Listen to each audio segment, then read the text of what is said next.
Before we continue, we should know whether Bible allows forcible conversions. Let us read some verses to understand better. In Matthew chapter 10, verse 14, "And whosoever shall not receive you, nor hear your words, when ye depart out of that house or city, shake off the dust off your feet." The Bible is dead against using the force or terror against whosoever shall not receive good news. If the people in Goa were forced to become Christians, how come Hindu Brahmins working in Portuguese government still remain Hindus? We will be looking into the following. Did Christianity exist before Portuguese came to Goa? Did Spanish Inquisition really happen as written by A.K. Priolkar in his book? As mentioned by Ms. Shefali Vaidya about the punishments and tortures, did it really happen in the name of Inquisition? Why do Goan people still praise Saint Francis Xavier? So dear viewers, it is crystal clear that the Christianity already existed in Goa before the Portuguese arrived. And the images which we get to see on the internet regarding Inquisition are usually fake. Using the social media support, Hindutva hate mongers are trying to ruin and malign the name of the Christianity. So, dear viewers of Jnani's World, as A.K. Priolkar writes, there are no proper authentic evidence to prove Inquisition happened in Goa, and also writes Indian Gentiles and Moors of whatsoever religion are not subject to the Inquisition, and conversion is not by force with threats and terror. Here, it is very sad to know that Hindus having enmity with Muslim rules helped the East India Company, whether Portuguese or British, to invade India, and now these Hindutva fanatics who had no contribution to free India from these invaders cry on Christians and Muslims who contributed for the independence of India. The Inquisition was imposed in Goa in 1560, 8 years after Saint Xavier's death. Dear viewers of Jnani's World, though A.K. Priolkar found no authentic evidence for the Goa Inquisition, he purely bases his work on Dalen's. But many historians had proved Dalen's work is fabricated and forged. Saint Francis Xavier fought against the atrocities carried by Saraswat Brahmins in the name of caste system on the aboriginal or indigenous people of Goa. Shefali Vaidya, a Saraswat Brahmin trying to whitewash the atrocities carried by their ancestors on indigenous people of Goa, and A.K. Priolkar, the author of the Goa Inquisition, was a Bombay-based Goan Saraswat Brahmin. Namaskar. Welcome to Jnani's World. In this video, we'll be exposing the allegations against Saint Francis Xavier by Hindutva fanatic Ms. Shefali Vaidya and the current RSS-driven Hindutva mentality against Christianity regarding the Inquisition in Goa, and some lies and misunderstandings that have grown over the years regarding Inquisition. Dear viewers of Jnani's World, please watch a clip of Shefali Vaidya from her video titled Goa Inquisition. Lest we forget, Shefali Vaidya, Sangam Talks, uploaded in Sangam Talks YouTube channel.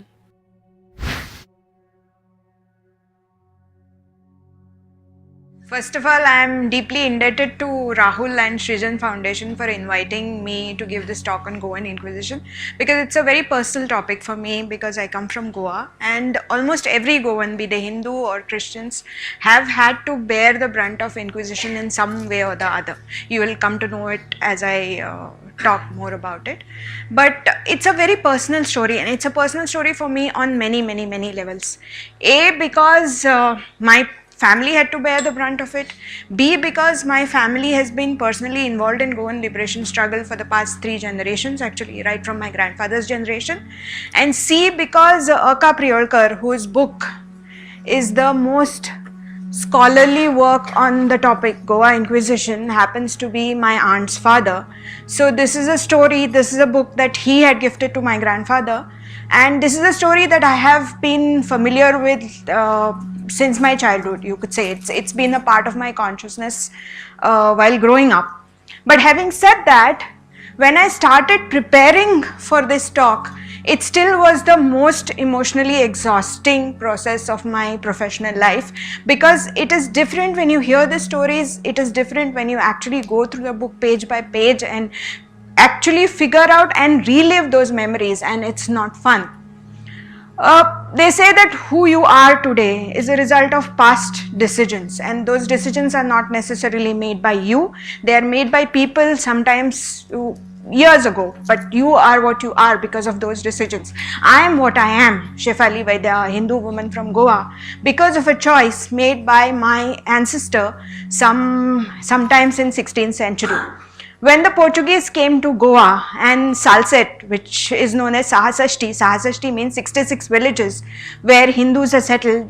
Myth says that Parshuram had settled Hindus from Kashmir into those 66 villages. So that is why that region was called Salsette. So Salsette, Bardez, today what is known as today's Old Goa, and a couple of other islands were what formed the Portuguese territory for the first 200 years almost. Later on, the Portuguese slowly started going further, and they annexed the whole of Goa. But in those days, what the Portuguese called Goa was primarily two districts, one of Bardez, one of Salsette, and three islands of Chorão, Diwar and Old Goa. So my family used to live in a village called Nagoa.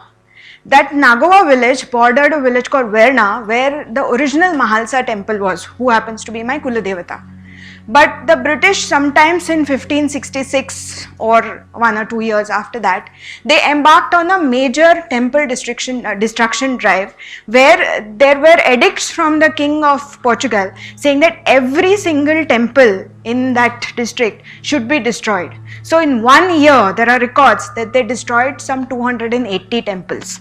Destroyed as in razed it to the ground. Wherever possible, people smuggled, because they knew that this is going to happen, they smuggled the main Vigraha out. Meenakshi ji would know more about this.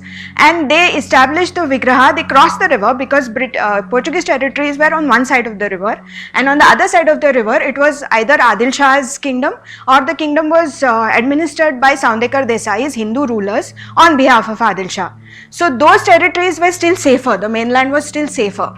So they established the gods and goddesses in that particular district. It's called Ponda Mahal, which is why today if you go to Goa, you will see that most of the big Hindu temples, Mardol, Mangeshi, Kaule, every major Goan temple is within 5 kilometers of each other. Also watch one more clip of Shefali Vaidya from video titled Goa Inquisition, Should the Pope Apologize? With Saviour R. Shefali Vaidya and SD uploaded in Sanjay Dikshit YouTube channel, The Jaipur Dialogues. Whatever little valuables they could afford, and they left their land, they left everything that whatever ever meant to them in their old village, and they started life with nothing really. And this is not just my story alone.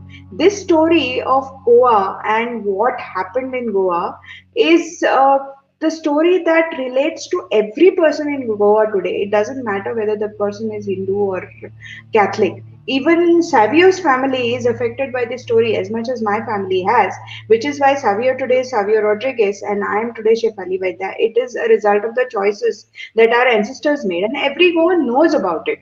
But the point is, every Goan Christian or Hindu knows that this thing happened, but very few people know about the sheer scale of the brutality and what happened. Very few Goans today know that in 1 year, 300 temples, over 300 temples in Bardez district were destroyed, and in the next year, over 300 temples in the Salsette district were destroyed in just 1 year. You cannot imagine that scale of destruction. You cannot imagine the kind of torture and pain that the Goan people went to. And some of them succumbed to the pressure, some of them converted, people converted because of various reasons. And I am not going to judge them for what they did 450 years ago. But the point is, even after they got converted, even after they become officially Christian, their ordeal was not over. The Hindus' ordeal, of course, continued. They were forced to leave Goa. They were forced to seek refuge in areas that were not under Portuguese rule at that point of time.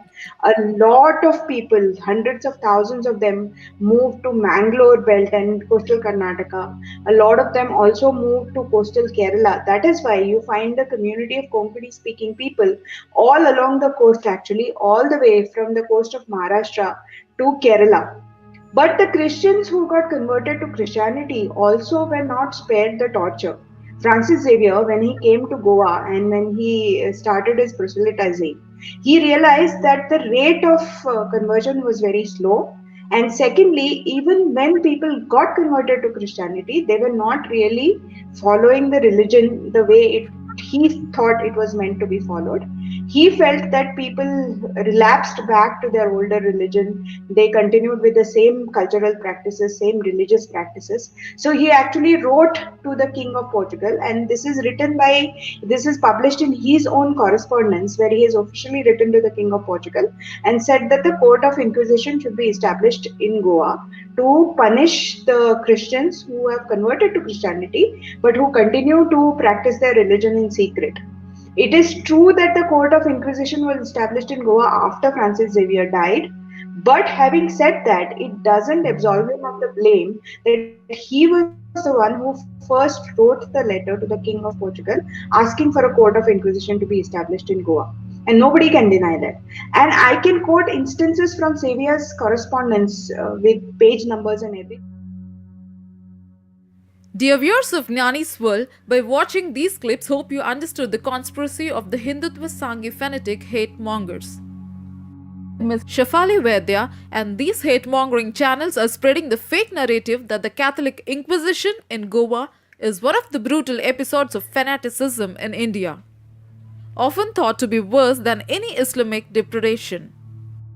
So dear viewers of Jnani's World, in this video we'll be bringing forth the facts in front of you and be exposing these hate mongers who are violating the basic fundamental duty given by Indian Constitution under Article 51A. The one going against the Indian Constitution are the real anti-nationals and the real threat to the nation. First, let us understand what is Inquisition. The word Inquisition is derived from Latin word inquisitio, used in legal field, which means to inquire. The English dictionary meaning for Inquisition is 1. The act of inquiring deeply or searching, investigation. 2. An official inquiry held by a jury. If we see it in our current context, Inquisition is name given to the judicial institution of the Roman Catholic Church established in the 13th century for the discovery and suppression of heresy and the punishment of heretics within the Church. The role of institution, also known as Holy Inquisition, is go and investigate about the complaint received about heresy over a period of time. Similarly, in Goa, the Inquisition during the Portuguese regime is also applicable to Catholic Church, that is Christians only. Hindus or Muslims did not come under this judicial purview. Then those who became Christians were forced to become Christians? Before we continue, we should know whether Bible allows forcible conversions. Let us read some verses to understand better. In Matthew chapter 10, verse 14, "And whosoever shall not receive you, nor hear your words, when ye depart out of that house or city, shake off the dust off your feet." In Mark chapter 6, verse 11, "And whosoever shall not receive you, nor hear you, when ye depart thence, shake off the dust under your feet for a testimony against them. Verily I say unto you, it shall be more tolerable for Sodom and Gomorrah in the day of judgment than for that city." In Luke chapter 9, verse 5, "If people do not welcome you, leave their town and shake the dust off your feet as a testimony against them." In Luke chapter 10, verse 12, "I tell you, it will be more bearable on that day for Sodom than for that town." In Acts chapter 13, verse 51, "So they shook the dust off their feet as a warning to them and went to Iconium." So, dear viewers of Jnani's World, from these verses from Bible, we understand that Bible is dead against using the force or terror against whosoever shall not receive good news. If the people in Goa were forced to become Christians, how come Hindu Brahmins working in Portuguese government still remain Hindus? Dear viewers of Jnani's World, let us get into the details of the Goa Inquisition, on which a lot of misconceptions were heard. Let us disclose the facts from a familiar book, The Goa Inquisition, which Shefali Vaidya had mentioned in the video.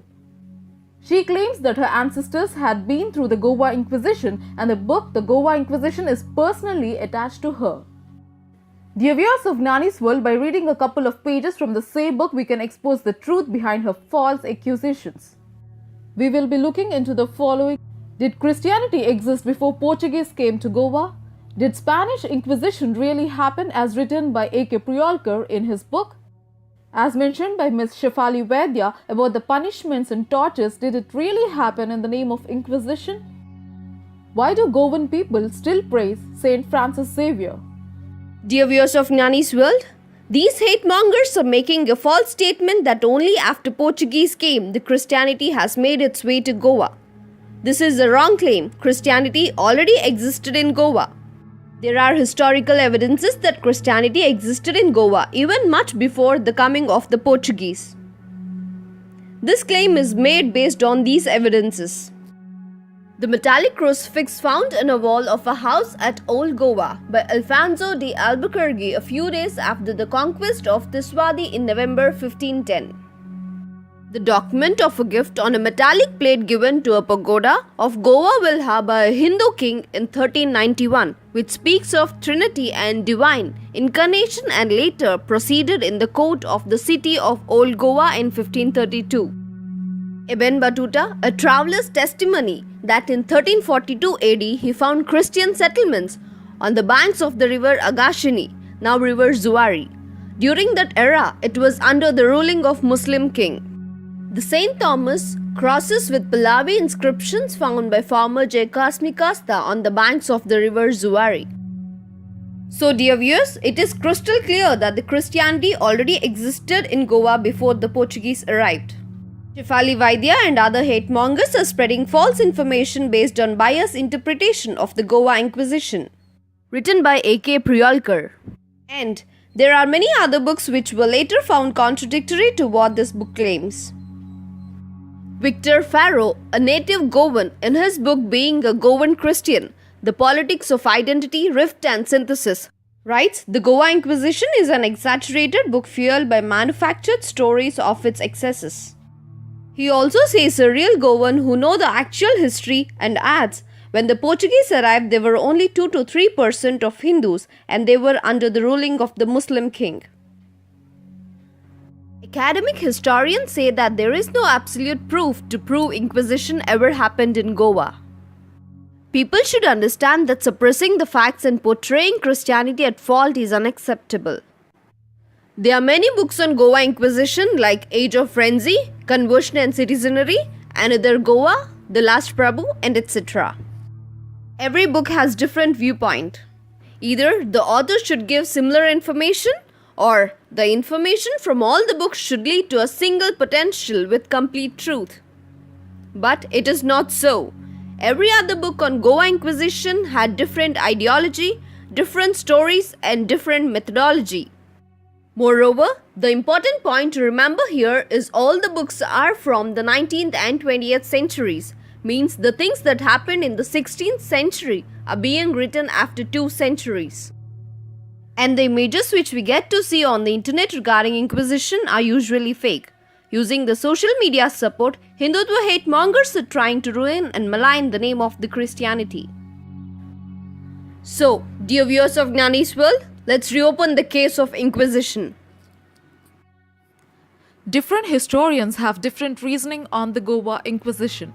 In the book titled The Goa Inquisition by A.K. Priolkar starts with Spanish Inquisition as chapter 1 to build foundation for Goa Inquisition, and in page number 3 he writes, the Inquisition may be described as an ecclesiastical tribunal for the suppression of heresy and punishment of heretics. It is officially styled the Holy Office.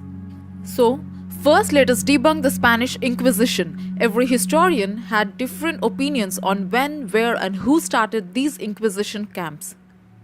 Did Catholics kill many innocent people in Spain? Let's look into the well-researched book, The Spanish Inquisition, written by historian Helen Rawlings to know more about this. She writes in her book, in 1972, Henningsen and Contreras embarked upon a quantitative study of almost 50,000 summaries of trial records, classified according to types of crime committed, of the 21 regional tribunals of the Spanish Inquisition over the period 1540 to 1700 to produce a statistical data bank of its activities. Their systematic analysis of the evidence has revealed a number of important new perspectives on its history. First, the Inquisition was nowhere near as bloodthirsty and repressive an instrument of ideological control as commonly perceived. The Holocaust of the 1480s was short-lived. For most of its active history, the execution rate remained below 2%. An average of 5 people per year. Torture and the death penalty were only rarely applied, almost exclusively during the early years of its existence. Major heresy, as practiced by conversos, Moriscos, Illuminists, and Lutherans, accounted for little more than 40% or 2/5 of inquisitorial activity between 1540 and 1700, the central period of the Inquisition's existence. Third, from 1540, the Holy Office was overwhelmingly concerned with the unorthodox behavior of old Christians accused of minor heresy, including outbursts against the faith, referred to as propositions, blasphemy, unrestrained sexual behavior, superstitious practices, and opposition to the Holy Office.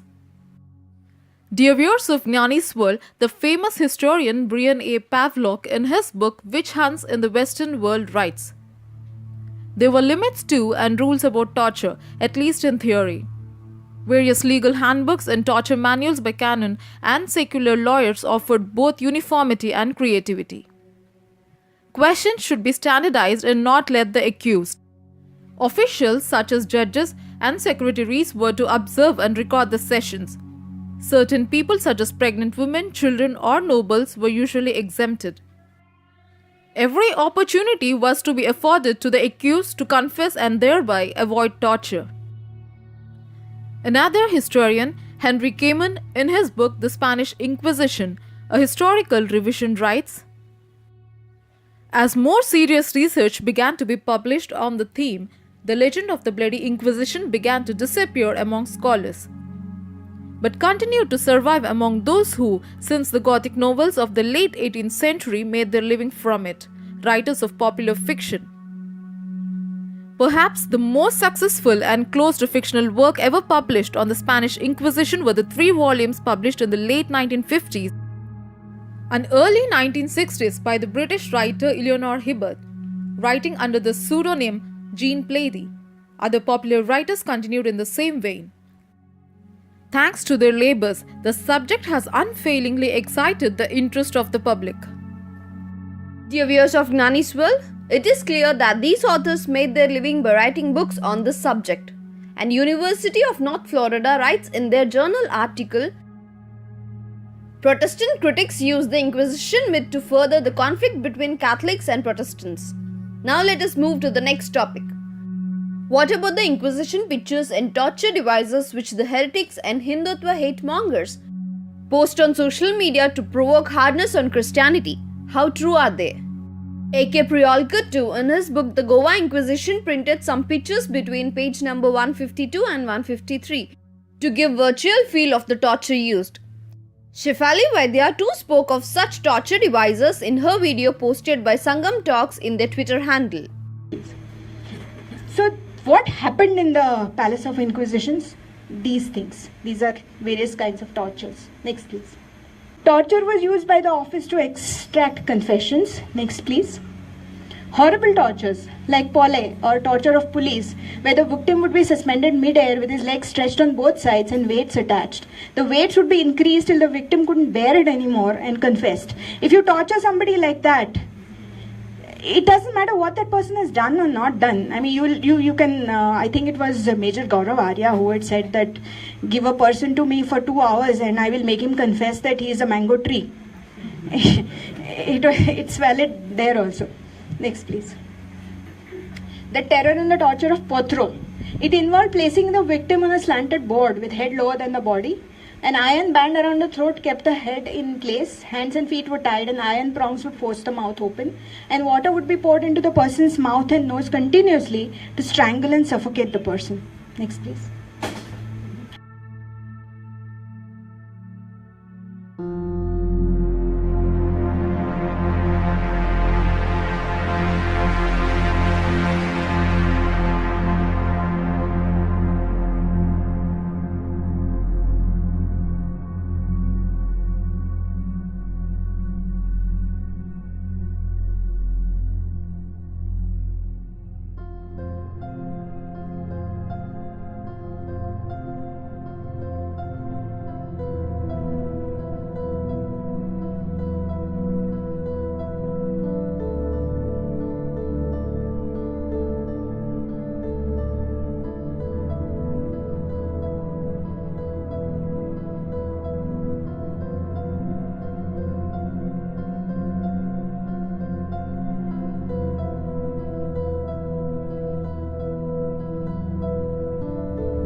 Peter Konieczny, a famous historian who had done research on the medieval era torture devices, writes, "When many people think about the Middle Ages, they see it as a time when people were tortured by a wide collection of diabolical instruments, whether it is the Peer of Anguish or the Iron Maiden.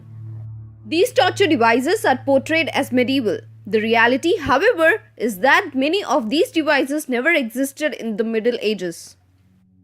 Spencer Alexander, a famous researcher, writes the same regarding this.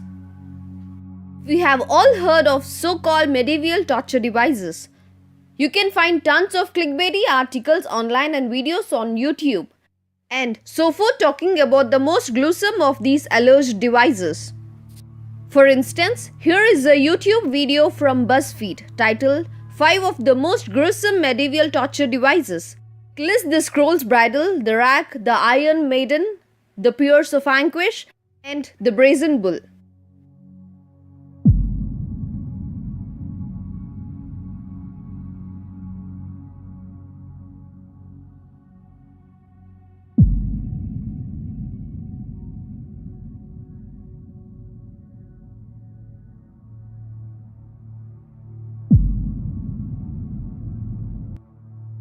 He too clearly stated that all these devices do not belong to the medieval period. Dr. Genevieve Carlton, PhD from Northwestern University, states that things people believe about historical torture that are just not true. The Iron Maiden, the Rack, the Peer of Anguish, torture museums gleefully display these horrific devices, claiming they were used on thousands during the medieval era. But it turns out most of our beliefs about historical torture simply aren't true. Nearly every article about gruesome torture devices includes forms of torture that never existed. Take the Iron Maiden, for example. It was invented in the 18th century to make the medieval era look more barbaric. Stories about bamboo torture pop up in literature, but there is no proof it ever took place. And the Peer of Anguish wasn't used to rip open orifices. In fact, it might have been a sock stretcher. As historian Helen Mary Cowell explained, the common view of the medieval justice system as cruel and based around torture and execution is often unfair and inaccurate. So, why is there so much misinformation about torture? First, because we are horrified and fascinated by it. There's a reason torture appears in so many movies, books, and TV shows. And second, because stories about the torture reinforce what we already believe about the past. We think of the medieval era as a brutal time, so it's easier to believe devices like the Iron Maiden were real. Yet, when we hold the myth about torture up to historical scrutiny, many of them prove false. In the book What's So Great About Christianity by Dinesh D'Souza clearly states that Inquisition never happened and the things have been exaggerated, changing the complete meaning of Inquisition, putting the blame on atheists. According to Dinesh D'Souza, in his book says that the contemporary historians have now established that the horrific images of the Inquisition are largely a myth concocted first by the political issues of the Spain, mainly English writers who shaped our American understanding of that event, and later political enemies of religion. Henry Kamen's book, The Spanish Inquisition, is subtitled A Historical Revision, and it's a long book because Kamen has a lot of revision to do. One of his chapters is called Inventing the Inquisition. He means that much of the modern stereotype of the Inquisition is essentially made up. He clearly states that the Spanish Inquisition is linked to Portuguese Inquisition, but Inquisition is the propaganda done by political rivals and simultaneously proclaiming as a big hype by atheists. We request the people who had initiated the propaganda in India to verify their evidence once again and bring forth the verified facts.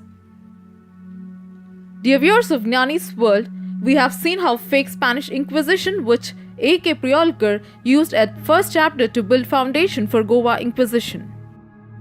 And also we have seen the torture devices used to picturize the Inquisition, torture processes that do not belong to the period at all.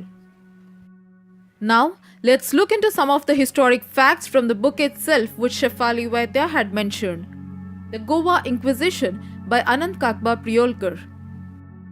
This writer had done research on Goa Inquisition. He writes, first, the terrible acts of Inquisition during the early period of its existence had caused terror to be so deeply rooted in the memories of the people that none dared to name the place where it was housed as a house of Inquisition, but gave it the mysterious appellation, Orlemgor, the Big House.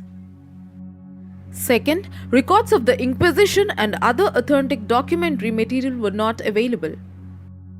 To the problem of filling up this lacuna in our history, a quarter of a century ago during a visit to Goa, I made some inquiries about the basic material for the purpose. I examined all printed material available in Goa and proceeded to look for any manuscript documents.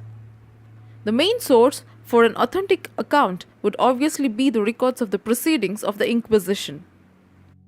In response to my inquiries, Sri P. Paisolinier, Director of Historical Archives of Goa Government, informed me that these records were not available in Goa.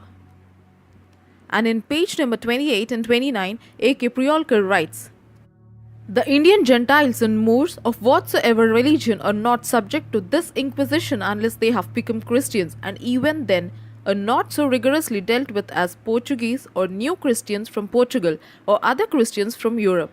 But if peradventure an Indian Moor or Gentile inhabitant of Goa had dissuaded or hindered another that was minded to become Christian, and that was proved against him, he would be punished by the Inquisition, as would be he who has caused another to quit Christianity. Such cases often happen. The reason why they threat these Indians thus rigorously is that they suppose that they cannot be so steadfast in the faith as the old Christians, also that it will prevent the rest from being led astray. For the same reason too, they permit them to retain some of them peri-Gentile and Mohammedan superstitions, such as not eating pork or beef, not drinking wine, and keeping to their former dress and ornaments. That is, among men as well as women that have become Christians.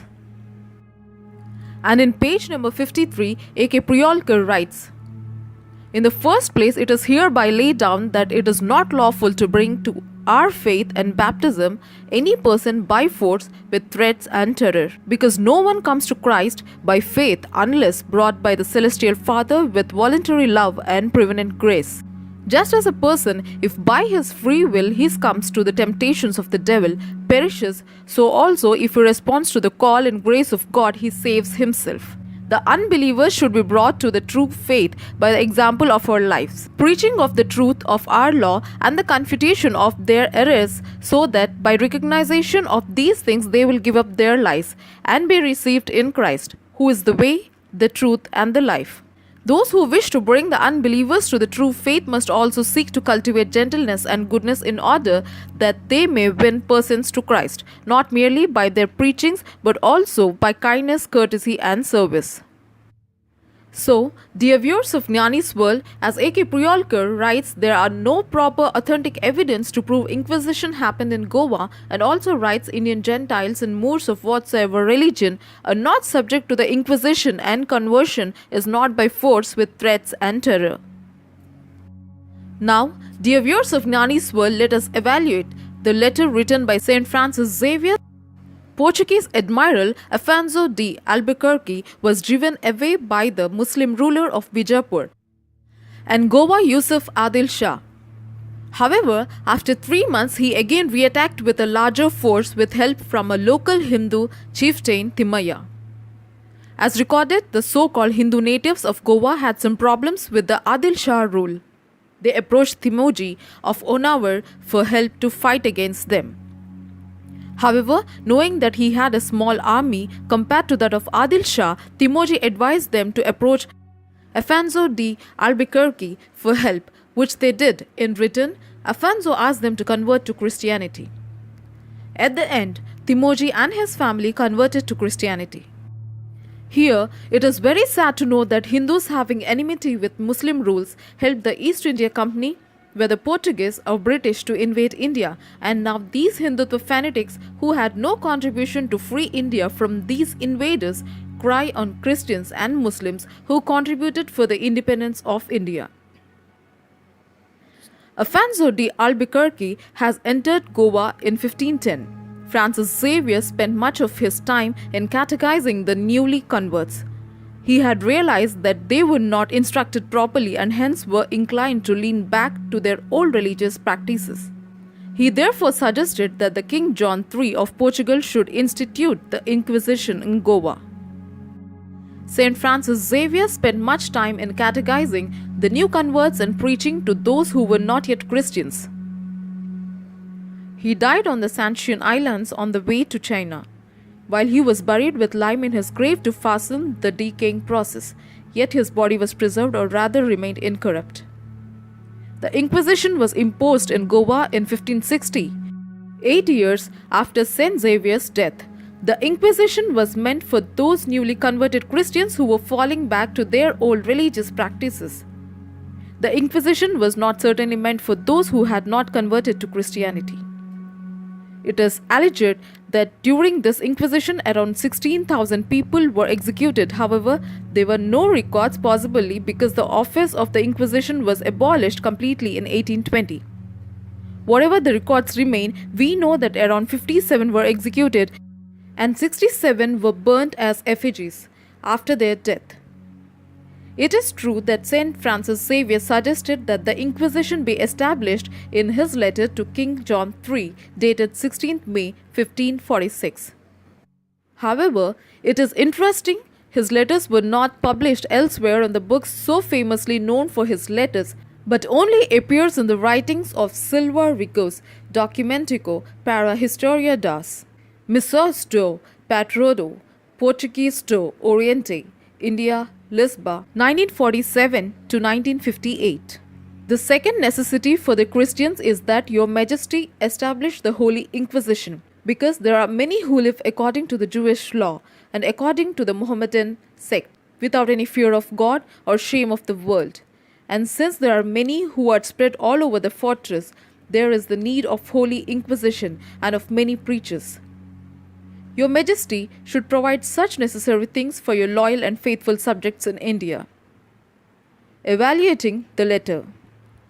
Firstly, he mentions that the newly converts were living among the Jews and the Mohammedans, and they were falling back to these religious laws to which they formerly belonged.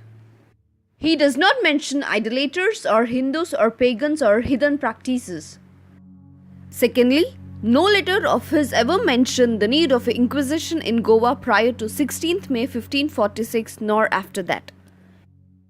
He wrote a letter to King John III on 28 January 1545 from Kochi, India, but no mention of inquisition. Yet, another letter from Kochi on 28 January 1548 to King John III does not mention the inquisition. Another letter to King John III from Kochi on 28 January 1549. One more letter to King John III from Malacca in 1549. Yet, another letter to King John III from Malacca on 23rd June 1549. Letter from Goa to King John III on 10th April 1552. In all these letters, there have never been any mention of the Inquisition, including the one written from mainland India, Kochi and Goa. He wrote only one letter from Amboina and he had visited Amboina only once, whereas he visited Kochi several times and was often in Goa. There are more than one letter from Goa and Kochi. None of them mention the need for inquisition. The letter in which he mentions inquisition was in fact written from Amboina Malikius, and he referred to the place as India. So what is this place? Amboina Malikius is modern-day Amboina Island of the Maluku Island districts of Indonesia. Undeniably, this place had a large Jewish and Muslim population.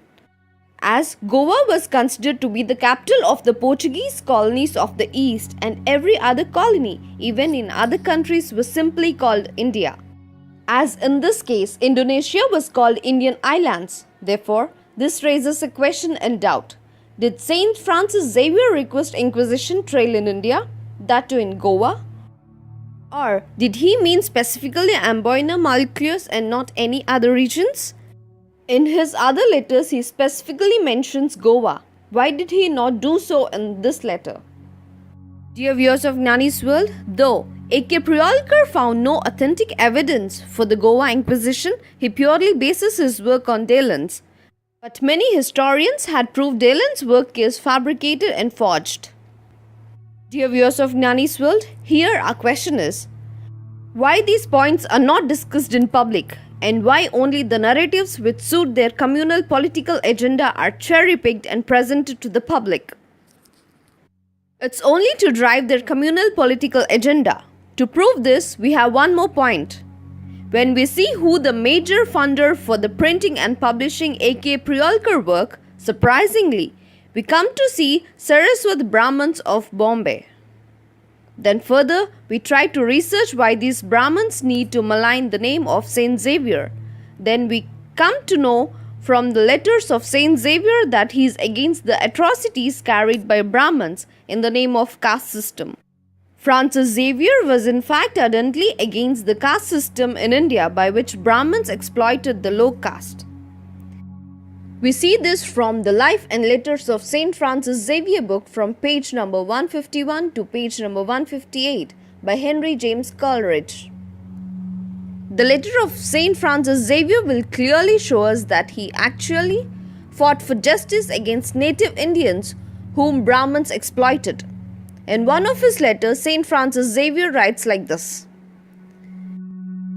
"We have in these parts a class of men among the pagans who are called Brahmins. They keep up the worship of the gods, the superstitious rites of religion, frequenting the temple and taking care of the idols. They are as perverse and wicked a set as can anywhere be found, and I always apply to them the words of holy David. From an unholy race and a wicked and crafted man deliver me, O Lord. They are liars and cheats to the very backbone. Their whole study is how to deceive most cunningly the simplicity and ignorance of the people. They give out publicly that the gods command certain offerings to be made to their temples, which offerings are simply the things that the Brahmins themselves wish for their own maintenance and that of their wives, children and servants. Thus, they make the poor folks believe that the images of their god eat and drink, dine and serve like men, and some devout persons are found who really offer to the idol twice a day, before dinner and supper, a certain sum of money. The Brahmins eat sumptuous meals to the sound of drums and make the ignorant believe that the gods are banqueting. When they are in need of any supplies, and even before, they give out to the people that the gods are angry because the things they have asked for have not been sent, and that if the people do not take care, the gods will punish them by slaughter, disease and the assaults of the devil. And the poor ignorant creatures, with the fear of the gods before them, obey them implicitly. These Brahmins have barely a tincture of literature, but they make up from their poetry and learning by cunning and malice.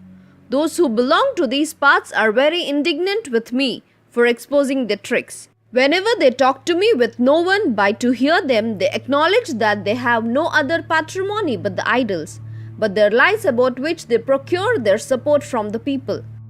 They say that I, poor creature as I am, know more than all of them put together. They often send me a civil message and presents and make a great complaint when I send them all back again. Their object is to bribe me to connive all their evil deeds. So they declare that they are convinced that there is only one God, and that they will pray to him for me.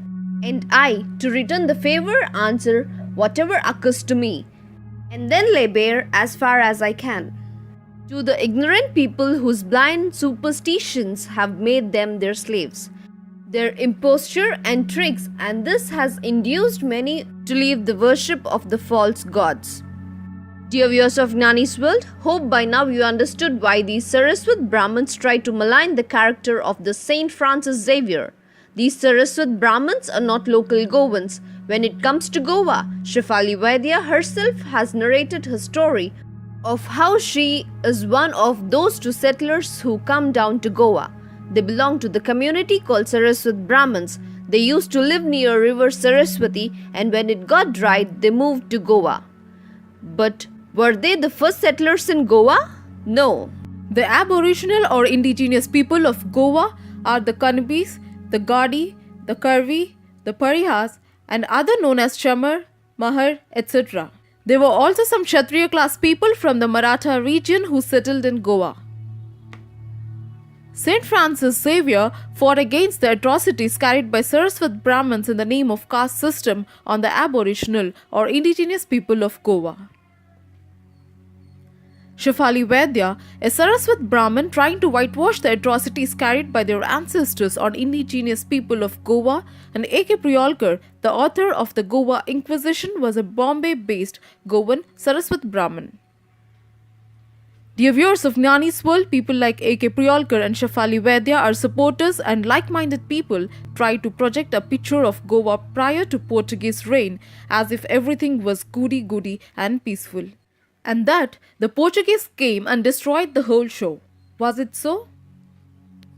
It looks like everything was working well for the Saraswat Brahmins and the Kshatriyas and other upper caste people. It looks like that the conscious creation of such myths around the Goa Inquisition is the result of retaliation by the Saraswat Brahmins, whose authority and superiority were challenged when the lower caste people converted to Christianity and the Portuguese challenged the caste system. We have never heard or seen people like Shefali Vaidya or the RSS or the VHP and other right-wing Hindutva propagandists who challenge and hate Christians talking against the caste system or the injustice some of the Hindus do on basis of religion. Now, we request Shefali Vaidya, a Saraswat Brahmin and Sangam Talks YouTube channel, and Sanjay Dikshit from the Jaipur Dialogues YouTube channel to verify their biased evidence once again and bring the verifiable facts in front once again to prove their claims. Dear viewers, these hate mongers and right-wing hate-promoting outlets come and go. But what matters is the truth, the absolute truth. Think for a while, everything is in black and white. You decide what to choose. In our next video, we'll be analyzing the Inquisition carried by fanatic Brahmins on indigenous people of India. Kindly subscribe to the channel and press bell icon for further updates. And also request you to follow us on Twitter, Facebook, Instagram, Pinterest and Reddit. Thank you.